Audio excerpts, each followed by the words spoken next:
මෙයාලා තමයි ක්‍රිස්ටියානා and ටටියානා හෝගන්. මෙයාලා 2006 ඔක්තෝබර් මාසේ කැන්කියෝර් කියන තැන තමයි ඉපදෙන්නේ. ඉපදෙද්දී මෙයාලා ගොළු දෙක එකට ඇල්ලලා තිබිලා තියෙනවා. ඩොක්ටර්ස්ලාත් මෙයාලා දෙන්න වෙන් කරන්න කියලා try කරලා තියෙනවා.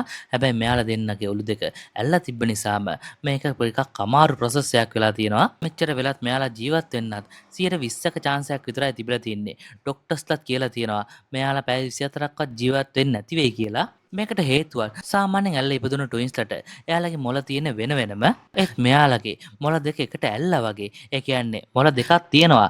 හැබැයි ඒ දෙක නිකන් කනෙක්ෂන් එකක් වගේ කනෙක්ට් වෙලා තියෙන්නේ. හරියට නිකන් මොළ දෙක පාලමක් වගේ කනෙක්ට් වෙලා තියෙන්නේ.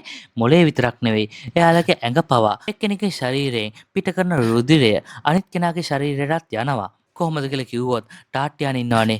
එයා අත් තුනයි එක කකුලයි කන්ට්‍රෝල් කරනවා. එතකොට ක්‍රිස්ටිනා කකුල් තුනකුයි එක අතකුයි කන්ට්‍රෝල් කරනවා. ඒ විතරක් නෙවෙයි කෙනෙක් බලන එක අනිත් කෙනාටත් බලන්න පුළුවන්.